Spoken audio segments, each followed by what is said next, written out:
Hey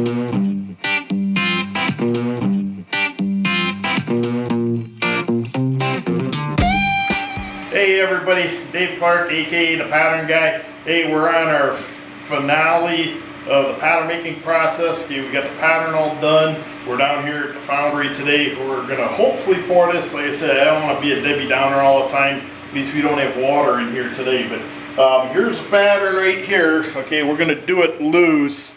All right, so you notice in here what it is. I got a lot of room right in here, and the reason I'm doing that is that's going to be room for the gating. Okay, so you want at least an inch of space from your flask to your pattern, which, you know, that's going to be molten metal in a little bit here. So we want to have you know, some sand in between, especially with a wooden flask. Okay, so I just used a regular board here. You know what I'm going to do, just really quick, I heated some sand up a little bit. Okay, so I'm going to take my parting compound and you know, sprinkle some parting compound. Okay, then I'm going to grab my riddle here. Okay, and then I'm going to get some fighter sand on top of the pattern. Okay, like I did the last time. I don't know if you guys can remember. Okay, and then plus pick out all the metal parts. Okay, so I got a little bit. It's not covered perfectly, but you know, what I'll do, you guys have seen me rammed up. I don't want to make a, you know, hour-long video again, so I'm gonna finish ramming this up, and then when I do the copath, you know, we'll turn the camera back in and I'll show you how to do the copath. All right, see you guys in a minute. Okay guys, I got the drag half molded. Okay, so what I'm going to do next is one of the things I should have explained in the beginning too. We're doing this loose. Normally people don't do these loose. Like I said 100 times, we're going to do 2 of these, you know, hopefully. So it's not going to pay me to mount it and gate it all the time. Plus, I want to show you, you know, how to do this stuff. A lot of foundries anymore will not do this anymore. They either want to do 500 pounds or 500 castings. They don't want to do little onesie twosies, and they definitely don't want to do them loose because, like I keep on saying, is they just don't. There's not that many skilled molders around anymore. But believe me, I've been in this business 35, almost 40 years. And they just don't have skilled guys anymore. You just want to teach them. So anyhow, what you got to do real quick, I'm going to cut the gating in here. So this is a drag, so I'm going to need a runner in here, okay, the sprue bowl, and I'm going to need some end gates, okay. But if I cut those in there right now, if I cut a runner in here, okay, my sprue bowl in that, when I go to ram the cope up, that the sand is going to go down into the runner, the end gates and that. So, you know, I can't cut that yet. Okay, now the thing in doing this loose is the gating's not on there, cope to drag. How do you determine, you know, I got to put a sprue bowl. How do I know where to cut my sprue to come through to meet my sprue bowl in here? Okay, I want to put some this definitely needs risers, so I want to be able to know where to put my risers over my end gates. So the trick is, what I'm going to do is I'm going to take a spoon or a strickle here, okay, and then I'm going to put my runner down here, okay, and then I'm going to put my sprue probably right about here, okay. And then I'm going to have a runner come down here. Alright. Then I'm going to have an end gate down here. We'll put one about here. And then we're going to have one here. And that'll probably be fairly big too. Okay, so now okay, so I got that lined, so I'm going to go ahead and I'll put the copath on here to the pattern. Okay, what I'm going to do is we'll shut the camera off. Like I said, you've seen me ram stuff up. Alright, so when I take this apart, okay, these marks will be in the coat, so I know where to put my stuff in the coat. Okay, so let me ram this up, and we'll get back with you in a minute. Okay. Okay, guys, we're back. I got both the cope and the drag rammed up. All right, so if you want to check me out ramming something out, check up the one video making castings out of bronze. Okay, I show ramming. Okay, it's just you'll see more down the road too, but I just don't want this video to get too lengthy. Okay, so here's the cope or drag half. Okay, so the pattern's still stuck in here, but I want to leave it in there for now. So what I'm going to do is I'm going to start cutting the gating in. Okay, so to do the runners, I use this is just a piece of aluminum. Now I could use my spoon or the slicks, but this actually will catch a bunch of the sand and let me expel the sand a lot easier than using a spoon. Okay, so all you got to do is, you know, just run this down here and make a runner. All right, we want to try and do this as, you know, smooth as we can. Okay, and you don't want the aluminum to, like I said, this is going to be filled full of aluminum. We don't want it to get too turbulent in there. Okay, so we'll try to do this as smooth as we can, but you just, you know, cut the runners out here. Okay, now traditionally I'll show you when I cut the in gates in. Okay, I kept the pattern in here because when I cut the in gates here, we'll cut some gates here. Okay, now see I bottom out against there, so I'm not dumping sand into the mold. I'm not breaking out here. Okay, so actually I think I'm going to go a little deeper with these. This is going to be, there's a lot of metal in here. So I'm not sure, I'm still debating if I want to, I might put some contact. This is what they call contact, okay? I might put some contact in the cope too, okay? All right, so there's one in gate there. Here's my mark here.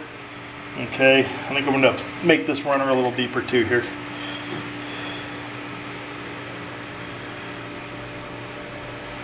Okay, now I started and I stopped with my thought. Okay, here's the last in gate down here. So traditionally, if you have room, you want to go a little past your last in gate, because theoretically when the metal comes running down this gate, it'll go here, all the turbulent metal, and if it, you know, if there's any loose sand in here, it will collect in the bottom here. Okay, that's a theoretical thing. All right, now there's some, I'm actually doing a gating job back at the shop right now where I'm not going to have room to do that. Okay, it's just going to, the runner's just going to dump right into the, runner's just going to dump right into the bowls. Okay, so we're not going to be able to do that. Okay, so we'll put this here.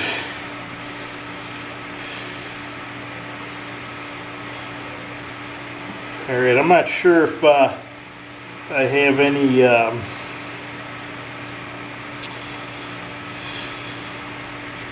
see if I got some air in the compressor here. All right, and what I'll do is I'll blow this off. Let me go get my air. Oh, let me cut this out real quick here too. It's my sprue bolt. Okay. And I always extend my sprue bolt a little deeper than my runners. My one customer doesn't, and I don't know why he doesn't do it. He's pretty much the only guy I know that doesn't do it, but you know, he gets really good castings, so you know, you can't say anything, I guess. All right, let me go grab my air hose, guys. I'll be right back here.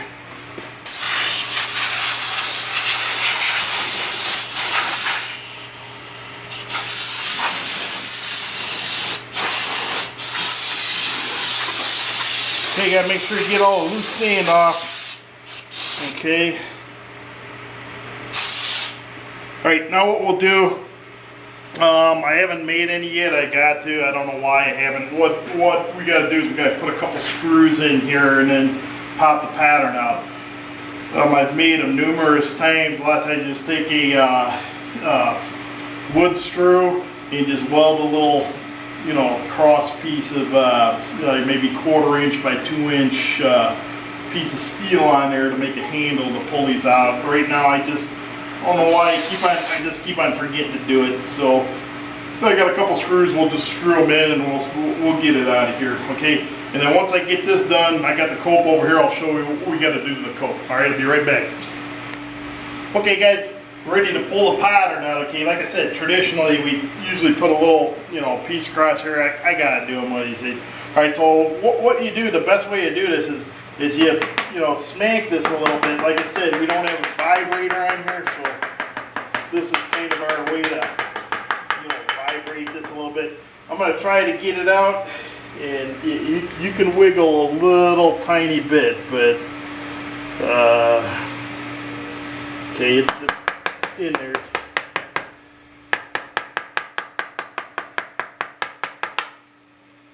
Let's see.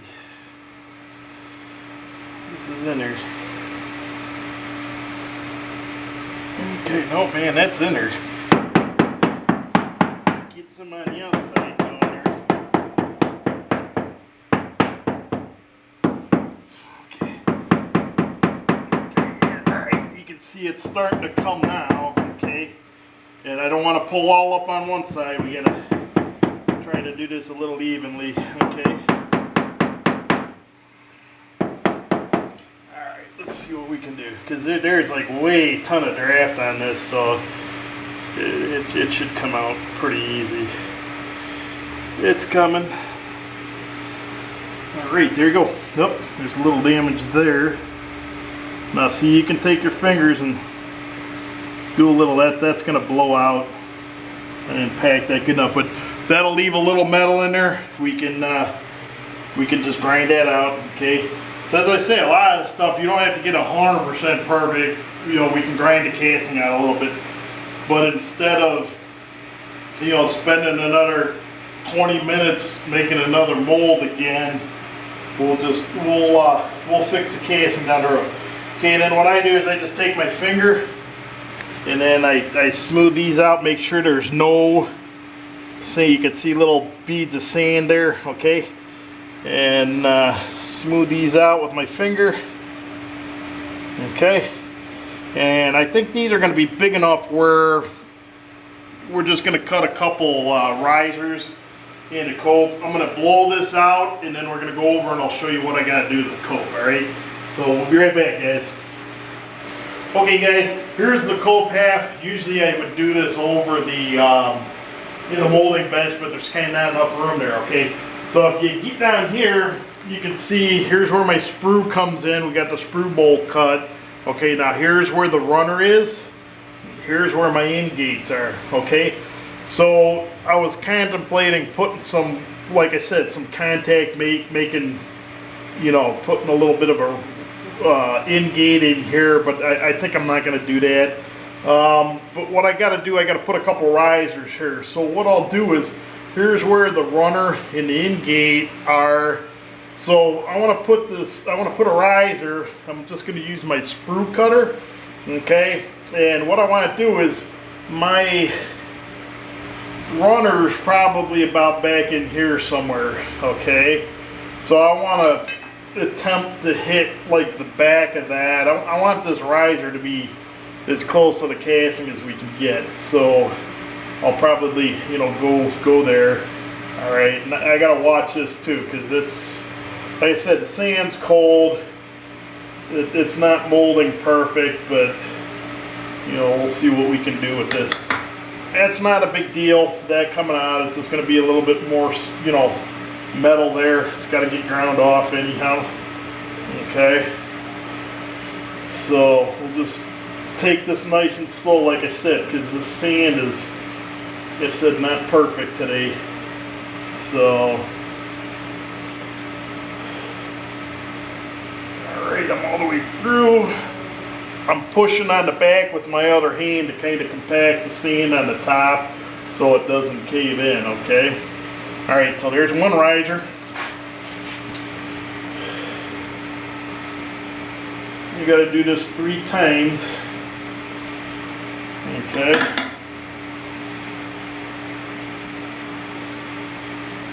And these risers, I think, I might make these a little bit bigger here too. These risers are going to be kind of small. Might try to make them a little bit bigger. It's just you don't want to play with them too much. Just take a little cut off the sides here. Okay.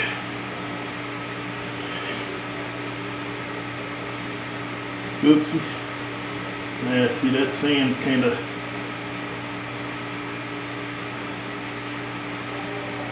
Alright. Last one down here.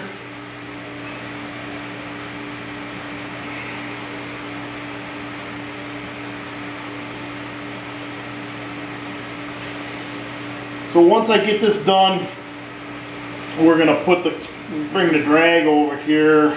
We'll put this cope on top. And we'll charge the furnace up full of aluminum and see if we can melt enough aluminum. Like I said, this is going to be quite a bit of aluminum here. So we'll see, hopefully we got enough.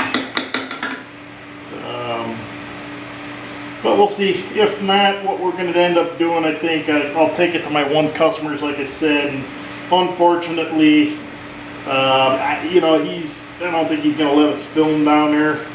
But, you know, you at least see what, you know, could have happened or should have happened, all right? So, there's my gating in there. What I'll do is, you saw me take the 1/2 out. I'm going to go off camera and I'm going to take this half out. We'll book the 2 together and then I'll show you how I get a charge of furnace, okay? Be back in a minute.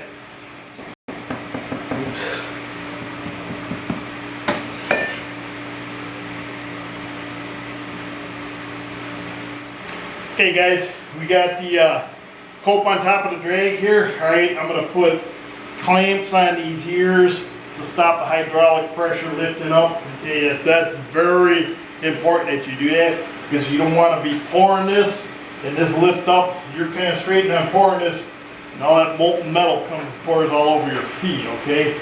So before we pour this, we'll put the clamps on it, okay?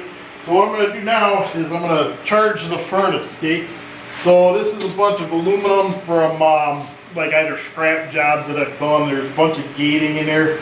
You know, here's some risers in that, okay? What I forgot to do last week is a piece of cardboard, okay? I just cut a bunch of pieces of cardboard out and I've got 3 bricks underneath the crucible to lift it off the bottom of the furnace so that I can get the temperature all the way around, okay? So last week when we were pouring the bronze, I forgot to put this in because I was concentrating on, you know, giving you guys some info.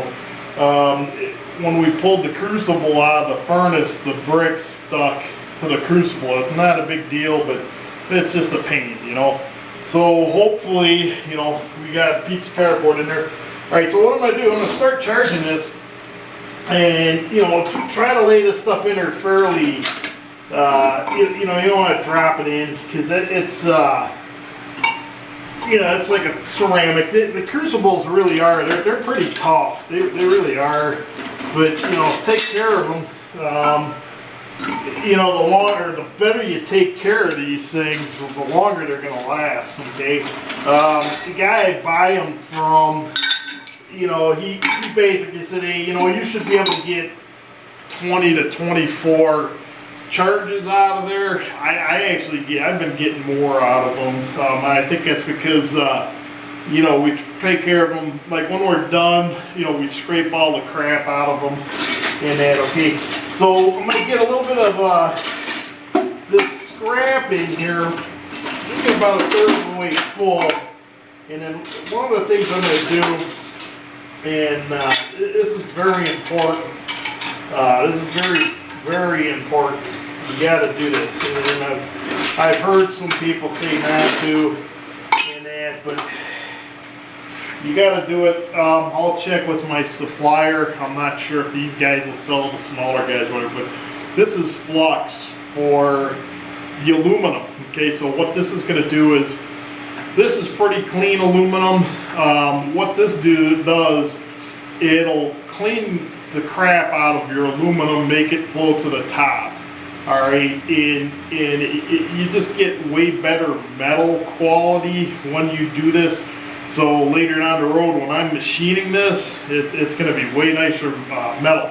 It also actually helps the metal flow better. Okay, it makes it more fluid. Okay, so this is very important. Like I said, I've heard guys say, don't use it. You gotta use this. Okay, and I wasn't at first. Okay, and you know, one of my foundry suppliers, not for this, a bronze guy came here. He saw the pan down there is where I put all the dross. Okay, and I had just poured some bronze. He looked in there. I had literally like 5 pounds of bronze that I'd skimmed off with all my garbage. And he told me, he goes, hey, look, I'm going to send you some flux. He gave me some to try out. And after using it, I machine a lot of the stuff that I make. I've noticed a big difference. The metal's way cleaner inside. I've ever since I've been fluxing things, I've got no porosity, period, with this stuff, okay? And then what I'm dumping out of that box, taking to the scrap yards, it's all garbage. I mean, there's no bronze in there. Newer to this aluminum, that guy doesn't sell aluminum flux. So these guys, I'll see if they'll sell the smaller guys, and then I'll get some info. But this is really important. And then what we'll do is I'll add this now, and then right before we pour, I'm going to degas it too, so I don't get any gas bubbles.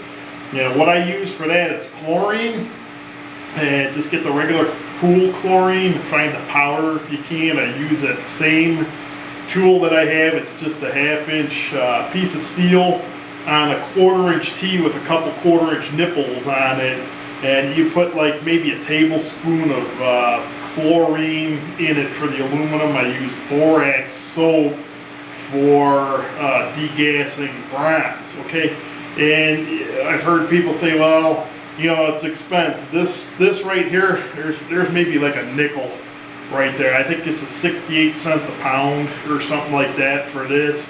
And they sell it 10-pound bags. Like I said, I don't know if you have to be a business. I'll find out. But they sell it. I can buy 10 pounds of this. I can buy 1,000 pounds of it. Okay, it's like 68 cents a pound. Borax, just go in the laundry aisle in the grocery store. Buy a big box. I've got the box that I've been using, and it's 3/4 of the way full. I paid, I think, $5 for a box of borax. I mean, I'm gonna melt a lot of bronze with that stuff. I got a smaller thing of chlorine. It was $2. So for what this costs, you know, it's as it cleans your metal, you get way better castings. So you don't want to pour casting down the road, send it to a customer, and you know they're machining it. It's full of porosity. Hey, you know what? I just got one of your, you know, castings. It's a bunch of crap. Okay. Or if you're doing it for yourself, you don't want that casting to fail down the road either. You know, if you're making a train part, you know, you're making a rod or something, you have a bunch of porosity in there, that thing's going to bust. Okay, so this is very important that you do this. Okay, so like I said, I'll get, you know, see my supplier, see if they'll sell the smaller guys. Okay, I'll get that information out and we'll put it on. So I'm going to finish charging this. We're going to turn the furnace on and we'll catch you on the pour. Okay, see you in a bit.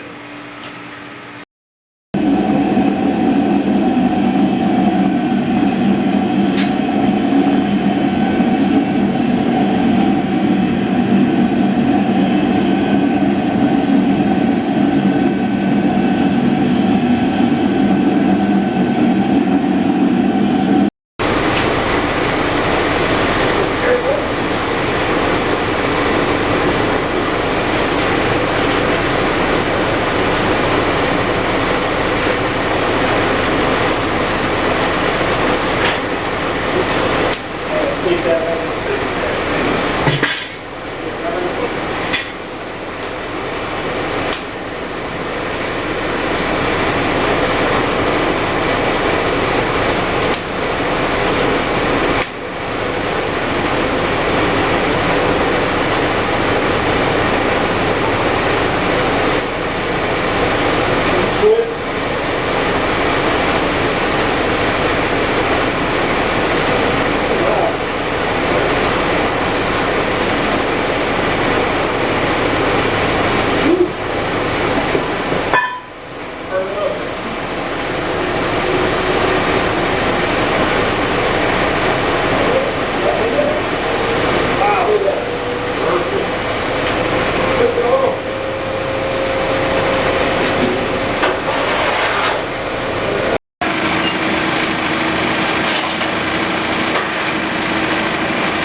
Okay guys, we're back. We got this board. I'm ready to demold this. It's going to get smoky in here. We got the fans off because it's you won't be able to hear me, okay?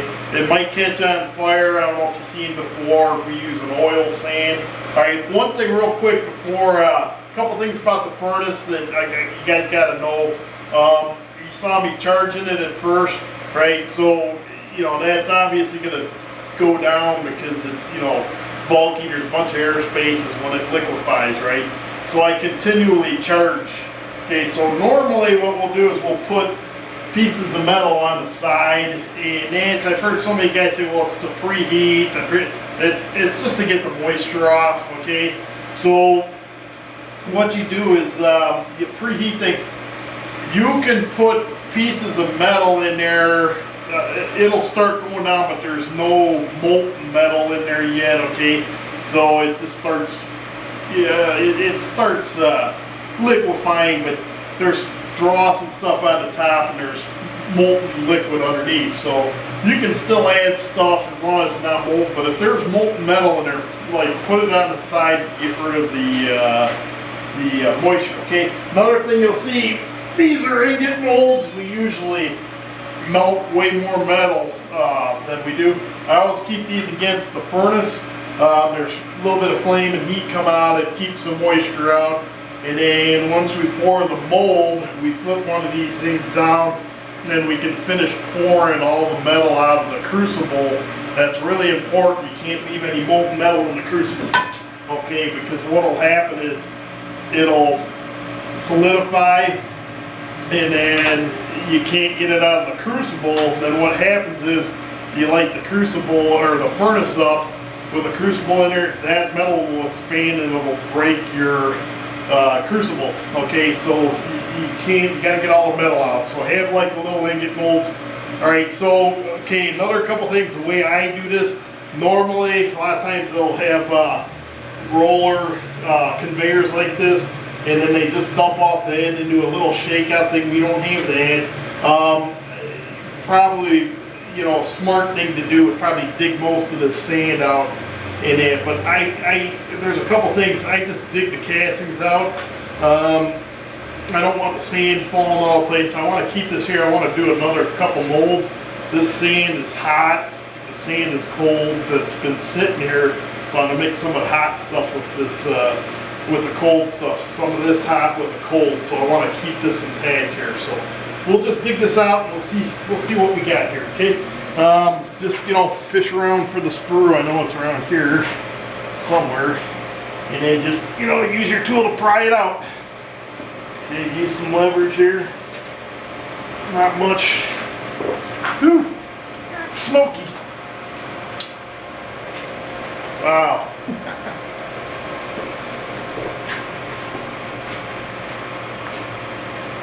Wow, that's heavy too. I'm gonna turn this fan on a minute. It's getting smoky in here. Okay guys, here's casting. It actually came out pretty good. I'm surprised. Okay, so this is a drag half. Here's a little suck in right there. It's a little spongy right there. You know, that's not too bad. That's, like I said, it's decorative. And, you know, we can actually fill that in with Bondo. You got a pretty good suck in there too, but I mean, for the most part, boy, this thing we used every ounce of metal in the crucible, and yeah, that's surprising. That came out pretty good. I'm pretty proud of that. Usually first time you pour a mold, or off of the one pattern, it takes a time or two to, it's rare that you get them pretty good the first time. So that's pretty good. I think it might even be salvageable. I'm going to talk to my buddy Dean. That dimple right there, it's like a decorative spot. We could actually put some Bondo in there and paint and boom. That might be good. I'm going to talk to him and see what he wants to do. So there you go. We had we had a little sketch on what he wanted.